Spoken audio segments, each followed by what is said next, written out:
They don't know that they're hated. They just like living their lives.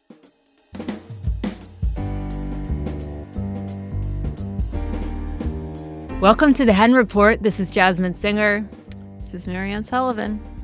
And we're here from our hen house to your hen house. Rising Anxieties, which is part of the Our Hen House world, comes out on Tuesdays. The Hen Report, which is this, on Thursdays.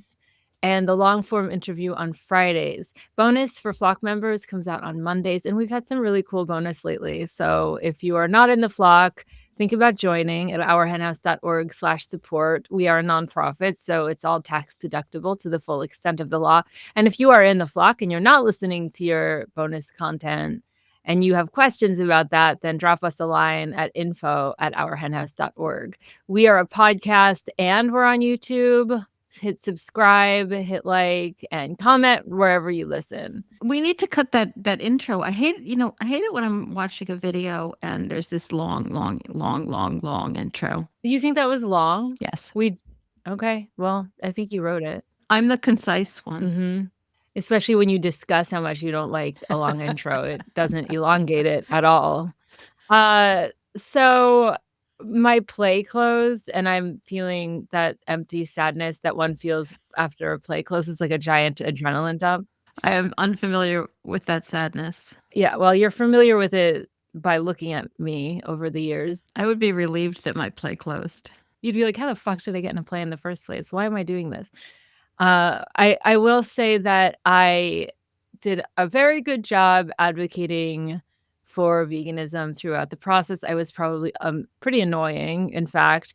The cast party wound up being completely vegan, which was kind of not even on purpose. Like everyone just sort of brought vegan things because I was going to be there. And that made me think of this thing you've been talking about recently, which is kind of your messaging that you like about helping people to make decisions to go vegan. Why don't you talk about that a little bit? Well, I don't know whether there's that much to talk about. Like, it's not a really big deal. But I have decided I like the expression choose vegan. Does anybody use that? Yes. I'm not sure I've ever seen like a sweatshirt or, all right, find me the site so I can like get the bumper sticker. Yeah, if I'm not mistaken, it was formerly compassion over killing. That was what it was called at the time, which changed. Oh yeah, and yeah. Of course, Animal Outlook. Thank you, Animal Outlook. They've done and when I saw Gretchen recently in Woodstock, she had like a choose veg bumper sticker on her car. So you can definitely get that. I mean, I think it's choose veg. In fact, her bumper sticker was so old. Her bumper sticker was so old that she had to like, basically she touched it and it like disintegrated in her hands. So hopefully it did its due diligence. I feel like it's less aggressive than go vegan. And I also, I know the other thing I wanted to say. It doesn't like it doesn't exactly say go vegan. It's like it could mean choose to be vegan, choose to lead a vegan lifestyle, choose the vegan option at lunch. It can mean a whole lot of different things, which I think is good in messaging. So anyways, this is not that interesting. No, I just want to say that I was wrong about something. I know, shocking. The chooseveg.com website is run by Mercy for Animals. All right. But anyway, you just like the idea of choice and rather than. I think it appeals to people. Okay. I could see why. Maybe I'll shift my messaging a little bit as well and see how it goes. I'm sure everyone will go vegan. Something else that really appeals to people is Sangamithra Iyer, who I really love your segues. Sangamithra Iyer. They're not forced at all. No. And we wanted to just chat about this attention she's getting. Well, I mean, we've talked about her book, Governing Bodies. It's her new book. And of course, Sangu is an old friend. She's been on the podcast in the past. And this is a memoir. And it's a memoir about her. Well, it's a personal memoir and also a memoir about her family. And which, has a long history in British India and with being part of Gandhi's movement. And, like, it's fascinating. And also her personal journey. But this review, and it involves animals, it involves a lot else as well. But there's this great review in the LA Times, and it really emphasizes the animals, and I love that. Actually, the name of the article, the name of the review is "Losing Our Cruelty." It's by Parul Kapoor, and it, Sangamithra Iyer discusses strategies for living ethically, incorporating veganism, nonviolence, and truth into fractal responsibility. Like it's really emphasizing this part, which I know is a huge part of Sengu's uh, life and thought. I'll just take a quick quote, but I highly recommend it. But not everybody can get the LA Times because you have to pay for it. But this is from the very beginning of the article from Sengu. Sometime in middle school, I declared not eating meat as my choice, not a familial obligation. Her family had been vegetarian. This would later expand into veganism and connect with other causes. My gravitation toward animal rights is where my courage and sense of justice first formed. Love that. I love it too. So I highly recommend that. And actually, Sengu's writing career, well, she's been writing for a long time. And we can prove that because in our very, very, very short-lived publishing arm, the Hen Press, we published 2 works, and one of them was by Sengu. And let's see, where's the link to that? And you can get it on Amazon. You can still get it. I mean, it's an e-version. It's called The Line Sweet Draw. It was so good. Yeah. It was so good. It was very Sengu, and it was about the use of chimpanzees in medical research, and about the whole story of how the New York Blood Center's chimpanzee research colony in Liberia translated into a sanctuary. A fascinating story, weird characters, like strange and beautiful and horrible. So yeah, in addition to her latest book, I recommend her old. It's not really it's short. It's short nonfiction. Longer than an article, shorter than a book. And it's called The Lines We Draw, and it's you can get it on Kindle. Those were fun days. Yes, we've tried a bunch of things. We tried to be publishers. That might be easier nowadays. Well, it would be actually harder because people can publish their stuff anywhere they want. They can just get on Substack and they don't need us. It is an interesting question that I think is important to constantly ask ourselves organizationally and also personally, like, what need do we need to fill and what do we do really well? So some of the things that we've dropped along the way has been because others were already doing it and they were doing it better. Or how about animal sounds? We used to do animal sounds during the podcast, so we dropped that. I'm ready to go back. Vicky's gonna murder you, and I'm not talking about a murder of crows. That was when I was editing it, and it was very fun indeed to put like chicken sounds here and there.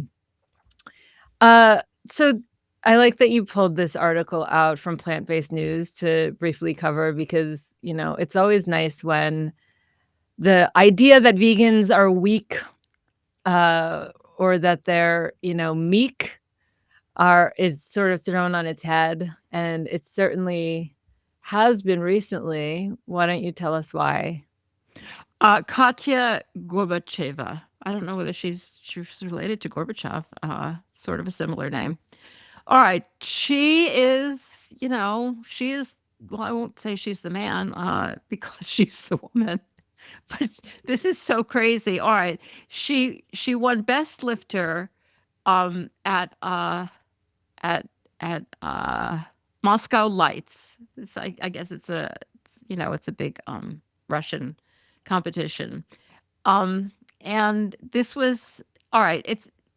None of us think it's remarkable that she's vegan because, of course, vegans are strong, and we know that. But she's vegan. This is also 8 months after she gave birth. I would still be in bed. Oh my God. So yeah, go Katya. I'd be in bed 18 years after I gave birth, to be honest. Oh, Yeah, I love these I love people. I know, I do too. Even though I they do make me too. feel like a loser, I still love them anyway. Alright, well, on the subject of people we love who make us feel like losers, Oh, I'm I pretty let me just read her quote. Yeah, go The ahead. female body is amazing. We can create life only to come back stronger. Yeah, baby. I love her. I also love Angela Davis. I have for so long, and one of the things that's so cool about Angela Davis is that she's vegan and that, like, she gets a lot of cred and attention for the incredible work she does in social justice, but people don't necessarily think of her veganism and her, animal advocacy, but now they're thinking about it a lot more. This was a talk she gave at Pitzer College. She was the commencement speaker. And all right, this is a horrible thing to say start off, but oh my God, she's so old. Uh, like I just like people who are sort of the same. I think she's probably a little older than I am. But people who are sort of the same age that I am. I'm always ecstatic how old they look when I look exactly the same as I did when I was 25. Anyway, she's giving this commencement speech, and she's just talking in general about how to be a good person and political and accomplish things. And she decides to remark on the fact that I think she just saw it when she was coming in. That was my impression anyway. There was this campaign that Pete has been doing, getting people to put up plaques outside dining halls honoring the animals killed for food. And she noted it and talked about how important it was and to recognize the absolute horrific treatment of animals. And she makes a point of saying this is very serious. And I love that. So go, Angela. I'm sorry you're so old. Well, no, I'm not, because your only choice would be to be dead. So I'm really glad you're so old. This is my favorite story that we're covering today, just so you know. I love Angela? this. Yeah, it just Yeah. makes me so happy. Happier than the films that I haven't seen because that means we haven't been going to the movies, and I really wanna go to the movies, These but are not all at the movies. We could have seen them on TV, but I put them in here in our list of things to talk about because we can't like make people wait until we see something in order to let them know about it in case they don't already, which I'm sure a lot of people do. But because we're losers and we're like just because one thing, the one that is in the theater is The Sheep Detectives, and our friend Lydia saw it. She said I wondered whether this was even an animal rights film, but she says it is. I mean, she does suffer from the disease that we suffer from, which is that we see everything through, vegan Animal colored colored glass. lenses. Yeah, we started to watch, All Creatures Great and Small yesterday, the PBS show. We didn't get very far. I mean, it is a good show, but it was just, like, inherently exploitative, and it's about a veterinarian, and, like, we really only got, like, 10, 15 minutes into the first episode, but in That's the it new one. There were two. There was an older one, and then Oh, so you're okay. watching the new one, the newer Uh, one. I guess It's like I maybe guess the past 5 years or so. Yeah, yeah, and there was just this scene where they were talking about these farmed animals, and I can't exactly remember what they said, but it had to do with, the way they were, going to be the way they were going to become food or whatever, and more thought that they were going to be remarking on how they were feeling, like, how the animals were feeling and how they were doing, and it just we just are wired differently, aren't we? Or Yeah. are we? Talk Are we? talk about vegan colored lenses. That really is I like know. I have tried to watch that, but I guess the same as you, but also I just don't watch anything anymore. I don't know, fiction is like making me nuts. And I watched the old one. I did like the old one. It was maybe about 20 years ago. But the the books were an enormously formative part of my life. I loved the books. This was well before I was vegetarian or vegan. Mhm. And I really think, even though they didn't suggest vegetarianism or veganism, that they were part of my process in like just thinking about animals. I mean, they're not really about animals, but they are. But they're stories Yeah. about people. Well, the books And I especially. loved those books. I mean, for a number of reasons. And I didn't love them because they were sympathetic to animals. I mean, it's very limited, but in the mindset I was in then, it was probably significant. But I just loved them. I loved the stories. So yeah, I have a fond spot in my heart for those books, but the show leaves me cold. I wanna, yeah. Well, it's also inherently exploitative when All right, we weren't supposed to even talk about that. I know, but I Supposed to just talk about this octopus movie. hang on. Can I just one of our listeners recently told me that they like my tangents. I have one, and this is for that listener. Well, it's not really for that listener, Well, but I don't object to your tangents. you I sure don't do. think. You constantly Well, object to them. I try to rein them in a little bit. I see. Okay, well, let me just say this one because you said books, and I think you'll like this. First of all, happy Pride. It's Pride Month, which I completely forgot about until people wished me a happy Pride. And I noticed that just by coincidence, I started listening to this brand new book called The Lesbian Bar Chronicles: The Living History and Hopeful Future of America's Dyke Dives and Sapphic Spaces by Rachel Karp. And the thing I wanted to mention to you is that when she was talking about, I think it was Cubbyhole in New York City, it was either Cubbyhole or Henrietta's, but she was talking about how, Henrietta Hudson. yeah, the original owner was just wanted everyone to feel welcome there, and there was this little aside that said there were rats in the basement and she refused to kill the rats, and the exterminator was like, "They're rats." And she said, "But they don't know that." That's really good. It's really good. So funny. But also they don't know that they're worthless. They don't know that they're hated. They just like living their lives. And it was it's actually profound, I think. It was very beautiful. Though it is a problem to have rats in your basement. I mean, course. I'm not saying what one should do about it, but I know it is a legit problem. I'm glad I don't have to deal with that problem. But anyway, okay, back to the let's circle back. Octopus, go for it. It's a Netflix film. Neither of us have seen it. It says in Plant-Based News, this Netflix film about an octopus could make you rethink seafood, and it's called Remarkably Bright Creatures. I actually canceled my Netflix because I was never using it, so I legit was unable to watch this. We just said yesterday we're going to cancel our Netflix. Plant-Based News thinks it's great. That's crazy. We yesterday said we should cancel it because there was something we wanted to watch on Acorn, and we more read some article that younger, I don't know if it's millennials or Gen Z, are doing streaming tourism or something. I can't remember if that's exactly what it's called, but basically you cancel one and then you start another and you get through everything in that, and then you go, and yeah, that makes sense. It does, because we there's so many things that we'll collect and we just don't watch. And you I have Acorn, and you signed up for Acorn, and there's 3 shows that you love, and then the rest of them are like, yeah, I wanted to watch the Acorn one because there was a show with Brooke Shields that looked kind of cute.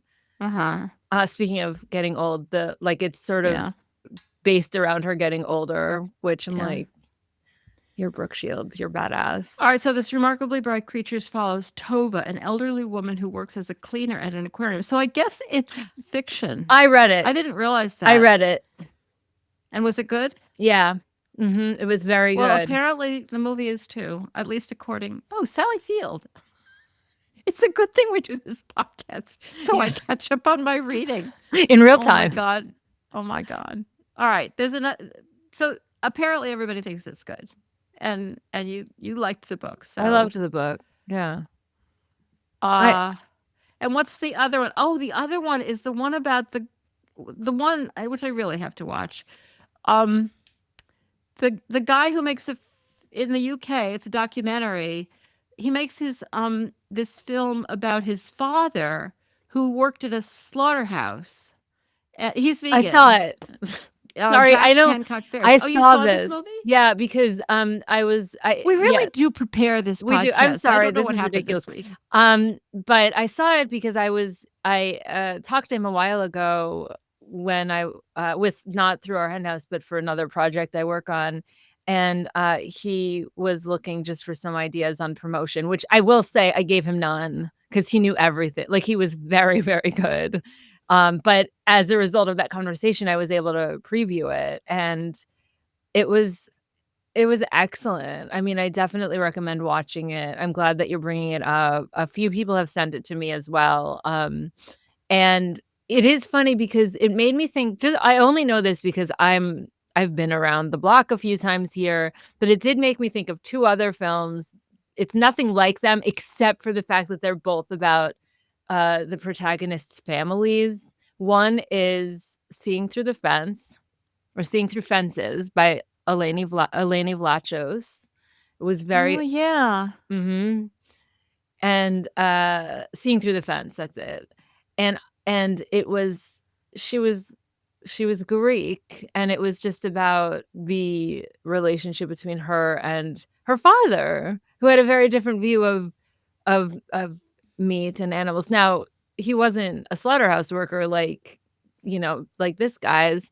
It made me think of Brian Cateman's movie, Meet Me Halfway, MEAT, and that was also about his relationship with his father, who was like an optometrist at the mall. It wasn't like a slaughterhouse worker, but it was these conversations with their parents, and I just think that's so cool. This new one is particularly interesting, of course, because it's about his father who's a slaughterhouse worker. Yeah, and it says that it involves an examination, which we should know.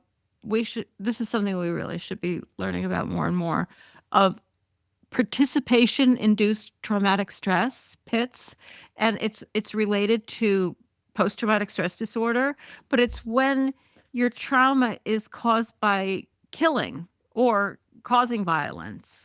And, obviously combat veterans, police officers can be very prone to this. And it's in, obviously, why wouldn't it be in slaughterhouse workers as well as other people uh who end up doing bad things to animals in in their work. Mhm.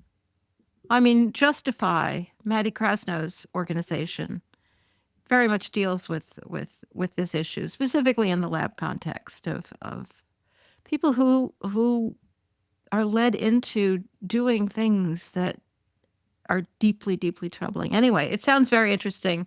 I do intend to actually watch it, but I didn't want to hold off talking about it until I had watched it because I wanted to, if there are people out there who haven't heard of it yet, I wanted to let them know. We will link to all of this in the show notes per usual. You should definitely keep a tab with our show notes in it because it's just a lot of great resources. All right, let's move on to talk about this next subject is one that really, really gets me riled up, like, so much. You take it from here. All right, this is about this, the article isn't about anything controversial. It's just something, the way the article was written and something it said. It's an article in The Guardian. And, I'm very glad they did this. It was a review of veggie burgers. And this is in the UK. So if you're in the US, we're not going to be talking about burgers that you can actually buy for the most part. But all right, the name of the article is Smoky, Rich, and Umami Filled: The Best Supermarket Veggie Burgers Tasted and Rated. Our resident food product tester gives supermarket veggie burgers a good grilling to find out which made them flip and which couldn't take the heat. So this is great that they're doing this article. All credit to them. But then he starts off by saying that he finds it hard to trust processed examples because they're made with a blend of dozens of ingredients and synthetic additives designed to deceive the palate rather than offer genuine flavor. Like, maybe you should taste it and see if it's deceiving you, because if it's deceiving you, maybe it's good enough. As a result, he's marked down patties based on their processing levels and synthetic additives. Though I do understand their value and purpose. Well, no, you don't, because otherwise you wouldn't be marking them down. Like, do they do this with any other kind of food? That's the It's thing vegan that gets food, to me. like vegan, like when they rate potato chips, do they talk about how bad they are for you? Like, or more notably, when they rate animal products, do they mention the saturated fat? Like, it's crazy. Like, this is supposed to be a taste thing, and then he's saying that he doesn't want to he wants to include like all of the ingredients because they might deceive your taste. Well, if they're deceiving your taste and they're authentically deceiving your taste, it's not a taste issue. It's something else. Yeah. All right, you were the This one who was comes so up. mad about this. Well, I'm so mad about it because it really bugs me, and I've recently spent time with people who think this way when there are people who are just like, ugh, the things they put in our food these days. And they are just really purportedly trying to eat clean or whatever the hell that means, but like aren't at all even remotely vegan. And Crazy. it like it seriously makes me makes my head explode. But I guess, I mean, the thing is, like, I had another thought this week, or a reminder, I should say, about how if you're not vegan for the animals, if that's not your anchor, it's just not gonna stick.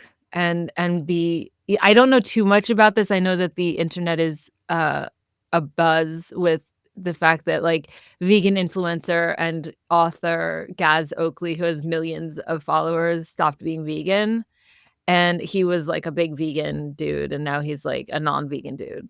And he had the absolute stupidest thing that he said about why. I mean, just so idiotic. And the reason I'm bringing that up is because I was chatting with someone about it, and I was like, well, he wasn't vegan for the animals. It wasn't like it was it was like not exactly for his health, but it was just sort of like, wanting to feel grounded and all of it was like woo woo or whatever. Like if you're vegan Mhm. because you don't feel comfortable with the way animals are treated, then it's going to stick.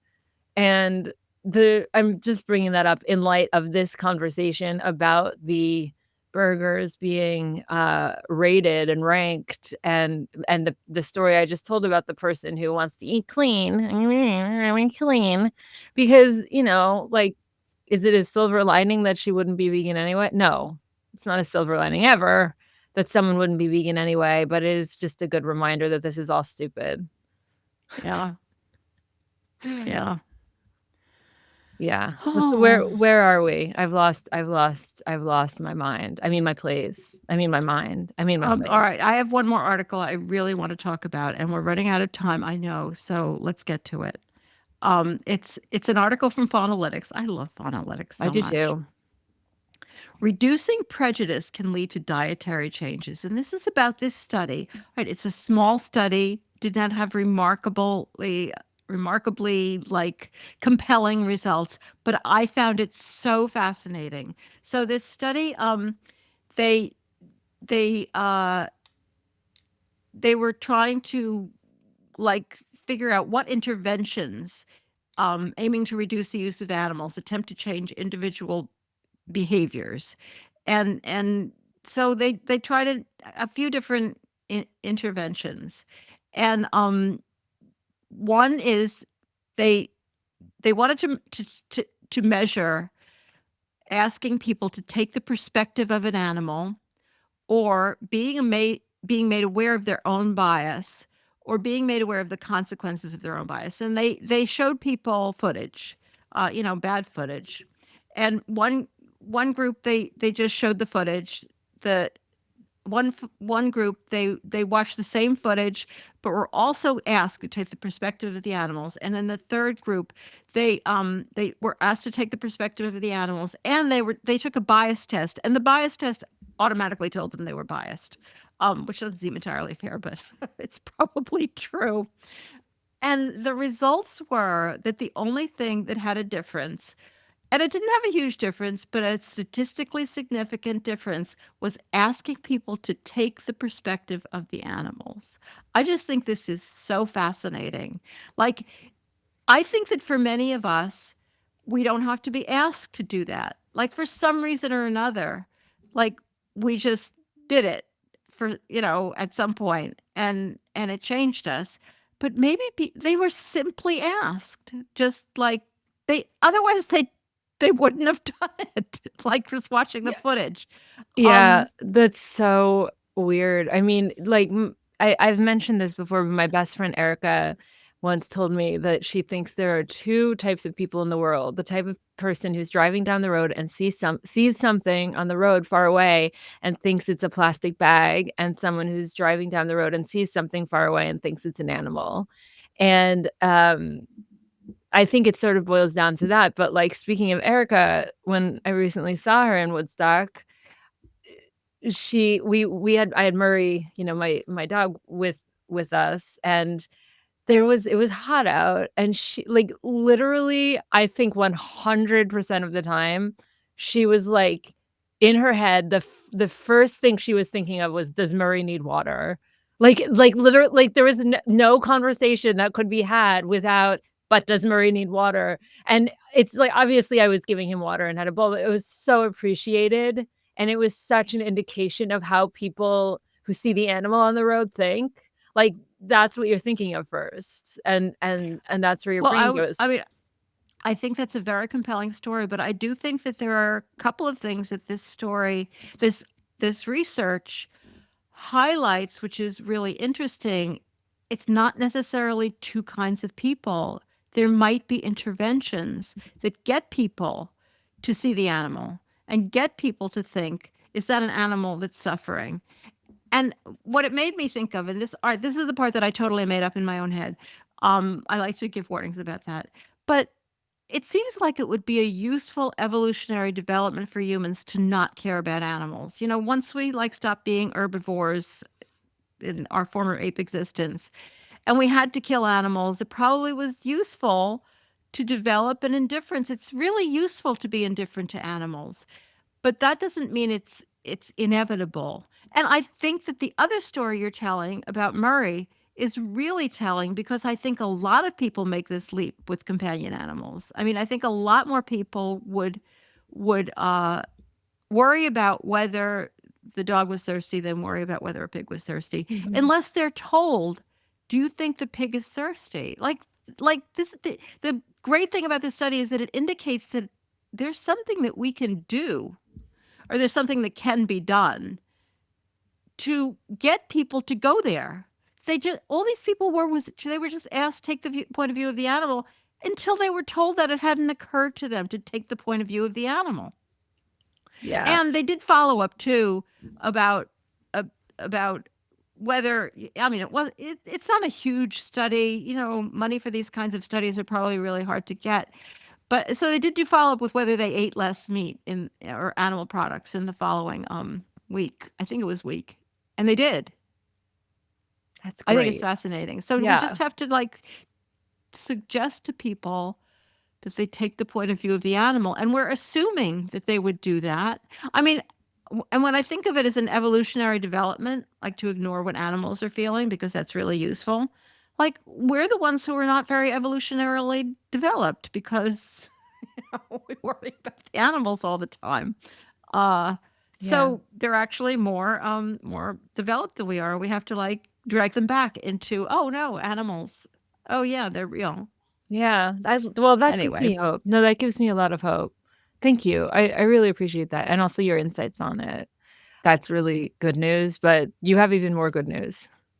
yeah, well, the animals seem to be coming out of Ridglan now that the big tranche of 1,500 animals came out in bits and pieces. But I did see on Instagram that another 135 beagles are getting out this week, which is great news. This is from Center for a Humane Economy, which is, of course, there are two main groups, like the Simple Heart Initiative or whoever is running the open rescue, which is not entirely clear to me.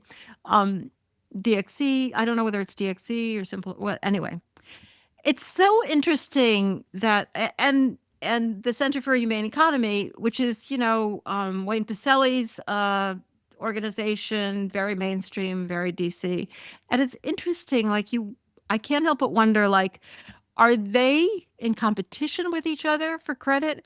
Or is this, and this Aidan Kankyuko has written about, not this particular situation, but the importance of this kind of thing in accomplishing anything.